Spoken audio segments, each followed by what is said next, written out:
ওই কবরের মধ্যে যদি নেক আমল নিয়ে কবরে যাইতে পারেন, ওই কবরটা কারোর জন্য জান্নাতের বাগান হয়ে যাবে। আর যদি কবরের মধ্যে নেক আমল নিয়ে না যাইতে পারেন, ওই কবরটা কারোর জন্য একটা জাহান্নামের টুকরা হয়ে যাবে, আবার কারোর জন্য একটা জান্নাতের বাগান হয়ে যাবে। জোরে বলুন সুবহানাল্লাহ। ওই কবরের আযাব বড় কঠিন,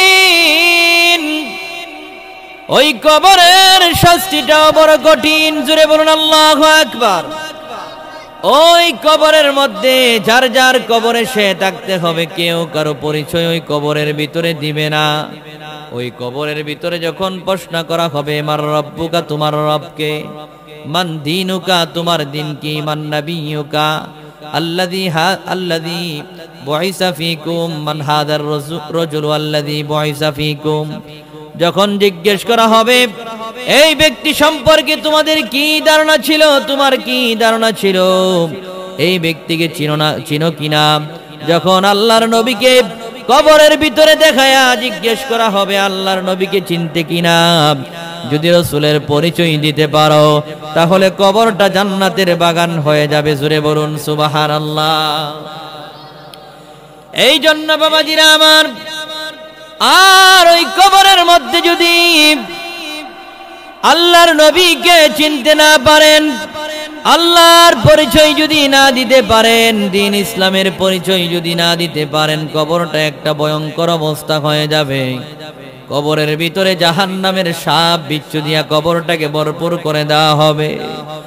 আর কবরের ভিতরে ৯৯টা সাপ আর বিচ্ছু যখন দংশন করা শুরু করে দিবে, ওই কবরের আযাব বড় কঠিন। আল্লাহর নবী বলেন, কবরের ভিতরে এমন কিছু সাপ মানুষকে দংশন করবে, যেই সাপগুলা একবার যদি দংশন করে কবরের ভিতরে, ওই সাপের বিষের ব্যথা বেদনা কম পক্ষে ৪০ বছর পর্যন্ত থাকবে। জোরে জোরে আওয়াজ করে বলুন আল্লাহু আকবার।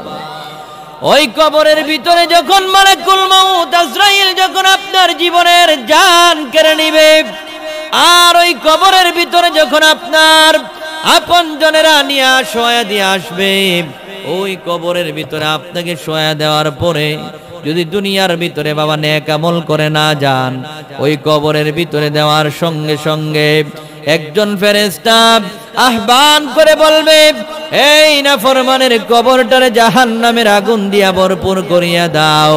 এই জাহান্নাম থেকে ওই নাফরমানের কবরের ভিতরে একটা দরজা খুলিয়া দাও।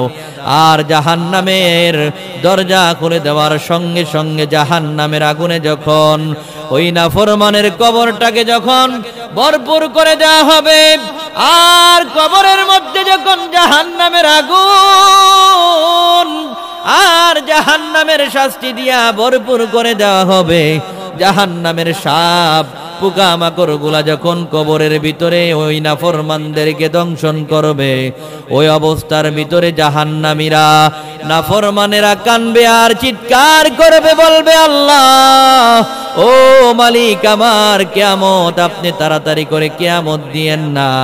আর যারা জান্নাতি ব্যক্তি তারা ওই কবরের ভিতরে যখন তাদের কবরটারে বলবে, এ আমার বান্দার কবরটারে জান্নাতের নাজ নিয়ামত দিয়া ভরপুর করে দে।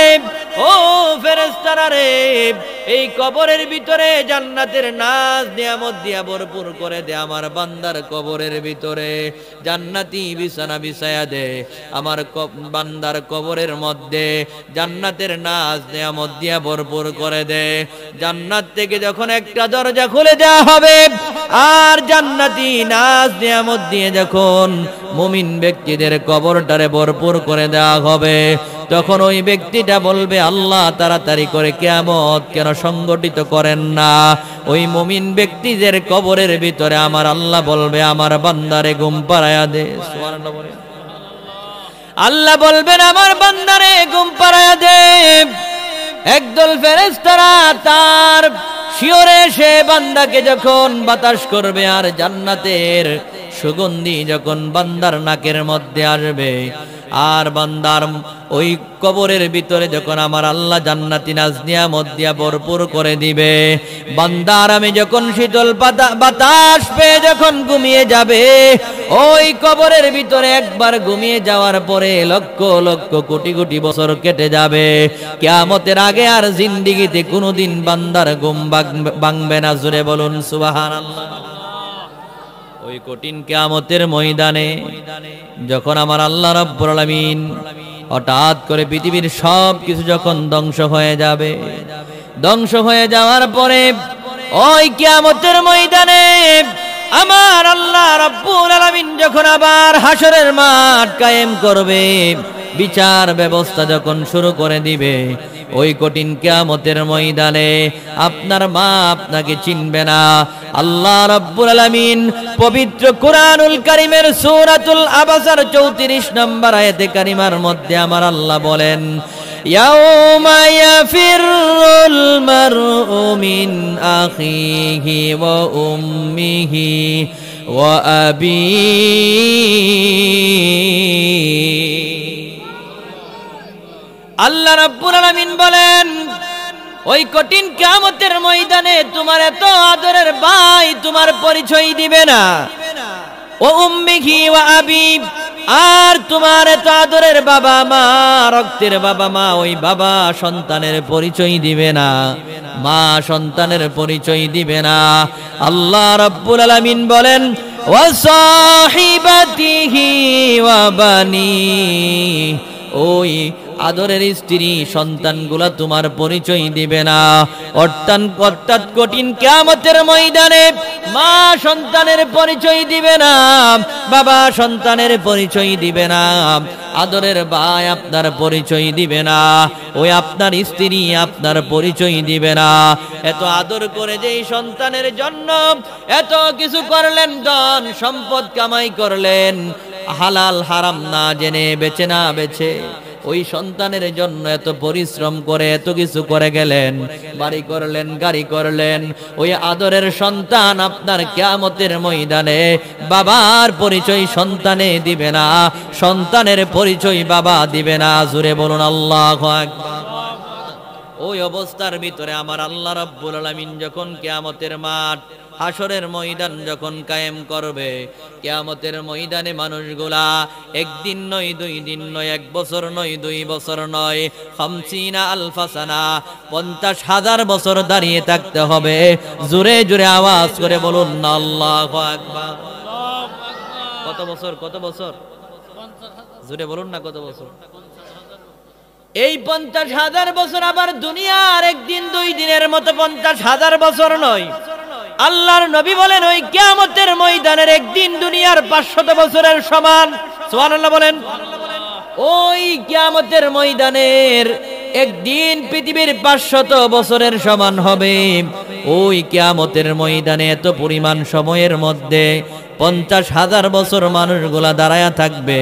যখন মানুষের মাথার উপরে সূর্যের তাপ পড়বে, ওই মাথার উপরে যখন সূর্য চলে আসবে, সূর্যের তাপে যখন মানুষগুলার মগজগুলা টকবক টকবক করে পা উঠতে থাকবে, আর জমিনটা তামার সানি হয়ে যাবে, মানুষগুলা চিৎকার করবে আর কাঁদবে, নাফসি নাফসি বলে চিৎকার করতে থাকবে।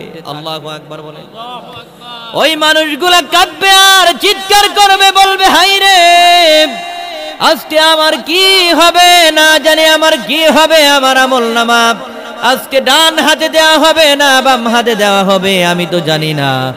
এইভাবে ওই ব্যক্তিগুলা যখন চিৎকার করতে থাকবে, মানুষগুলা পেরেশানে পাগলের মতো হয়ে যাবে, এদিক সেদিক দৌড়াদৌড়ি করতে থাকবে।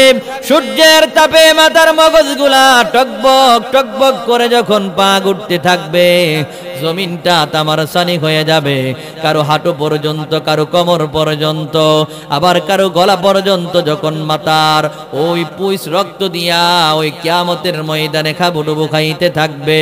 আবার কিয়ামতের ময়দানে মানুষের গামের মধ্যে কেউ সাঁতার কাটতে থাকবে। ওই বিভীষিকাময় কঠিন দিনে মানুষগুলা পাগল হয়ে যাবে। ওই কিয়ামতের ময়দানে কেউ কারো পরিচয় দিবে না, কেউ কারো পরিচয় নিবে না। ওই কঠিন কিয়ামতের ময়দানে কি হবে আমি তো জানি না, আপনার কি হবে আপনি তো জানেন না। আমার আল্লাহ বলেন ইল্লা আসহাবাল ইয়ামিন, যারা ডানপন্থী হবে আমার আল্লাহ তাদেরকে বিনা হিসাবে জান্নাত দিয়ে দিবে। সুবহানাল্লাহ বলেন। আল্লাহর নবী সহিহ বুখারীর বর্ণনায় বলেন ইয়াদখুলুল জান্নাতা মিন উম্মতি ৭০,০০০ বিগাইরি হিসাব। সুবহানাল্লাহ বলেন। আল্লাহর নবী বলেন আমার উম্মতের মধ্যে ৭০,০০০ উম্মতকে আমার আল্লাহ বিনা হিসাবে জান্নাত দিয়ে দিবে। সুবহানাল্লাহ বলেন। ওই ৭০,০০০ উম্মতকে আমার আল্লাহ বিনা হিসাবে জান্নাত দিয়ে দিবে। একটু আগে দেন, স্ট্যান্ড আগে দেন, স্ট্যান্ড একটু সামনের দিকে দিয়ে দেন, স্ট্যান্ড মাইকেলকে একবারে চাউন না স্টেজের ভিতরে মাইকেল কই এরা কই। আচ্ছা থাক থাক, স্টেজের ভিতরে তো একটা মাইক দেওয়ার দরকার, ফ্যান্ডেলের ভিতরে, বাইরে যেমনই চাউন হোক না কেন ভিতরে একটা ফ্যান্ডেলের ভিতরে মাইক দেওয়ার দরকার ছিল। আচ্ছা যাক যাক বাবাজিরা আমার, ওই কিয়ামতের ময়দানে আল্লাহর নবী সাহাবায়ে কেরামদেরকে বললেন ও আমার সাহাবীরা, আমার আল্লাহ রাব্বুল আলামিন বিনা হিসাবে ৭০,০০০ আমার উম্মতকে বিনা হিসাবে জান্নাত দিয়ে দিবে। সুবহানাল্লাহ বলেন। কয় হাজার কয় হাজার? আমার পিছনের বাইরে কথা বলে না, ওই ওই ওনা মনে ঘুমাই গেছে, কি ঘুমাই গেছেন নাকি? আল্লাহর নবী বলেন ৭০,০০০ উম্মতকে আমার আল্লাহ বিনা হিসাবে মাফ করে দিবেন, জান্নাত দিয়ে দিবেন। সুবহানাল্লাহ বলেন। যাদের কাছ থেকে হিসাব দেওয়া হবে না, আল্লাহর নবী যখন এই সুসংবাদ দিলেন, আল্লাহর নবীর সাহাবীরা অনেকের মনগুলা বেজার হয়ে গেল। তারা মনে মনে ভাবতে লাগলো ইয়া রাসূলুল্লাহ, ও মায়ার নবী গো, আমাদের সাহাবীদের সংখ্যাই তো হচ্ছে ১৬ লক্ষ। সুবহানাল্লাহ বলেন। ইয়া রাসূলুল্লাহ, যদি শুধুমাত্র ৭০,০০০ উম্মতকে যদি আমার আল্লাহ বিনা হিসাবে জান্নাত দেই, তাহলে আমাদের সাহাবীদের মধ্যে অনেকের হিসাব দিতে হবে। জোরে বলুন ঠিক না বেটি? এই কথা বলার পরে সাহাবীদের অনেকের মন মলিন হয়ে গেল, চেহারা বেজার হয়ে গেল। আল্লাহর নবী ডাক দিয়া বলেন ও আমার সাহাবীরা রে, তোমাদের চেহারাগুলো মলিন হয়ে গেল, কারণটা কি? আল্লাহর নবীকে সাহাবীরা ডাক দিয়া বলেন ইয়া রাসূলুল্লাহ, মায়ার নবী গো, ৭০,০০০ উম্মতকে আপনার উম্মতের মধ্যে ৭০,০০০কে আমার আল্লাহ বিনা হিসাবে জান্নাত দিয়ে দিবে। ও মায়ার নবী গো, ইয়া রাসূলুল্লাহ, আপনার সাহাবীদের মধ্য থেকেই তো অনেকে আটকিয়ে যাবে, অর্থাৎ হিসাব দিয়ে জান্নাতে যাইতে হবে। আর আপনি নবী নিজেই না বুখারীর বর্ণনায় বলেছেন ইয়া রাসূলুল্লাহ, মায়ার নবী গো, আপনি না বলেছেন ও আমার উম্মতেরা, তোমরা যখন জান্নাত চাও তখন আমার আল্লাহর কাছে বিনা হিসাবে জান্নাত চাও, কারণ কিয়ামতের ময়দানে আমার আল্লাহর কাঠগড়ার মধ্যে হিসাব দিয়া কেউ জান্নাতে যাইতে পারবে না। জোরে বলুন ঠিক না বেটি? আল্লাহর নবী বলেন ও আমার সাহাবীরা রে, হিসাব দিয়ে কেউ জান্নাতের মধ্যে প্রবেশ করতে পারবে না। যদি আমার আল্লাহ কারো কাছ থেকে হিসাব চাই, তাহলে বুঝবা ওই ব্যক্তিটা কিয়ামতের ময়দানে আটকায় গেছে। এই জন্য যখন জান্নাত চাও, বিনা হিসাবে জান্নাত চাও, আমার আল্লাহ যেন বিনা হিসাবে জান্নাত দিয়ে দেয়।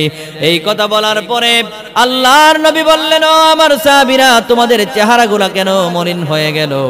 এই কথা বলার পরে আল্লাহর নবী বললেন ও আমার সাহাবীরা, বুঝতে পেরেছি।